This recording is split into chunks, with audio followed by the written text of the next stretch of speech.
Facts అవి. ఎవ్వరు ఏ దాన్ని అణిచివేయలేరు. నాకు ఆ రోజు జరిగి తప్పు అనిపించిందా నేను చెప్పా, ఈరోజు నిలబడ్డాను అంతే. నేను ఆ విషయం నేను వెనక్కి తగ్గను. ఇప్పుడు మీరు అడగకపోతే నేను చెప్పేవాడు కాదు. ఎప్పటికైనా కట్టుబడి ఉంటా. నీకు దమ్ము ఉంటే నేను బతుకున్నంతకాలం నువ్వు నన్ను రోజు ప్రశ్నిస్తూ ఉండు. నేను కట్టుబడి ఉంటా, నేను కట్టుబడే ఉంటా. పోతామండి, ఏ రోజు పోము. షుగర్ వస్తే పోవట్లేదా, థైరాయిడ్ వస్తే పోవట్లేదా, అంతు పట్టిన జబ్బు వస్తే పోవట్లేదా, ఎదిరించి పోదాం, ప్రశ్నించి పోదాం, ఎదుటి క్వశ్చన్ చేసి పోదాం. ఏముంది దాంట్లో? నాకేం ఇబ్బంది, తీసుకోకపోతేనే ఇబ్బంది. నాకు ఏ రోజు ఇబ్బంది అనిపించదమ్మా. ఏమంటే ఈరోజు జబర్దస్త్లో కానీ, ఈరోజు ఉన్న 175 మంది శాసనసభ్యులు కానీ, 25 మంది క్యాబినెట్ 25 మంది ఎంపీలు కానీ, క్యాబినెట్ మినిస్టర్లు కానీ, వాళ్ళు కూడా నాలాగే ఒక అమ్మ అబ్బకి పుట్టొచ్చిన వాళ్ళే. వాళ్ళు కూడా వాళ్ళ సంఘర్షణ స్థితి, వాళ్ళు ఉద్యమం కావచ్చు, వాళ్ళ డిగ్రీ కాలేజీల్లో వాళ్ళు లీడర్లు అయి ఉండొచ్చు, తర్వాత ఏదో ఒక ఉద్యమం మీద వాళ్ళు తిరుగుబాటు చేసి ఉండొచ్చు, ఆ తర్వాత కాలంలో రాజకీయాల్లోకి వచ్చి ఉండొచ్చు, నిలబడి ఉండొచ్చు.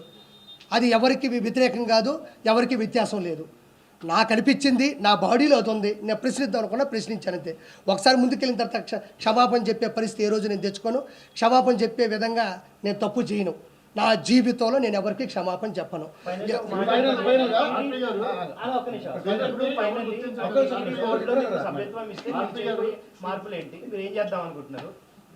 టీడీపీలోనే టీటీడీలో సార్, టీటీడీ పోస్టులకి నేను అర్హుని ఉన్నోడినే. నాకు అర్హత ఉందా, లేకపోతే మనం ఏదో 10 మైకులు పెట్టుకొని మాట్లాడేంత మాత్రం అర్హత అని నేను అనుకోను. మనకి ఒక సామాన్యుడిగా ఈ రోజుకి ఇదిగో నేనే కండువా తెచ్చుకున్నా, నేను వేసుకున్నా, నేను మాట్లాడుతూ ఉన్నా, నేను స్వచ్ఛందంగా చేస్తున్నా. నేను మామూలుగా వెళ్ళానన్నా, నేను వెళ్ళిన పద్ధతి కరెక్ట్ కాదు, ఆ పాయింట్ కూడా కరెక్ట్ కాదు. నేను వెళ్ళి కలిసే పద్ధతి అమ్మా. పాలిటిక్స్ అంటే నేను అవునమ్మా అమ్మా, ఇదిగో ఇలానే ప్రతి వారం ప్రెస్ మీట్ పెట్టుకుంటాను, అందరినీ పిలుస్తాను. ఆ వారంలో జరిగిన ప్రతి పని మీద నేను మాట్లాడతాను అంతే. ఏమో నాకేం చెప్పలేదు, నిన్న కూడా కలిసా. అవును చేశాడు.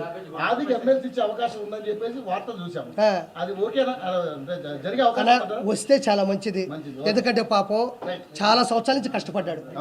అలాంటి వాళ్ళకి వస్తే ఆది అని అనింది. ఆలీ గారితో నాకు సంబంధం లేదు. ఆది అయ్యా అలీ గారు ఆయన వెళ్ళిపోయారండి. అలీ గారు వెళ్ళిపోయారు. ఓసారి గారి గురించి వదిలేండి. నేను అన్నాను, నేను మాట్లాడాను అతను అనే. అవును ఎవరు ఖచ్చితంగా పెడతా.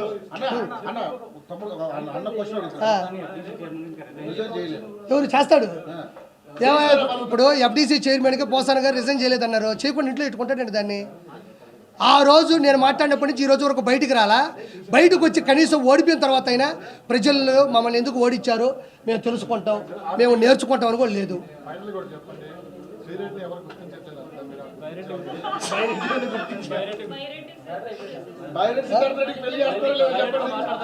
అమ్మా బైరెడ్డి ఇప్పుడు శ్రీరెడ్డిని ఎవరు గుర్తించట్లేదు అంటున్నారు, మంచి పాయింట్.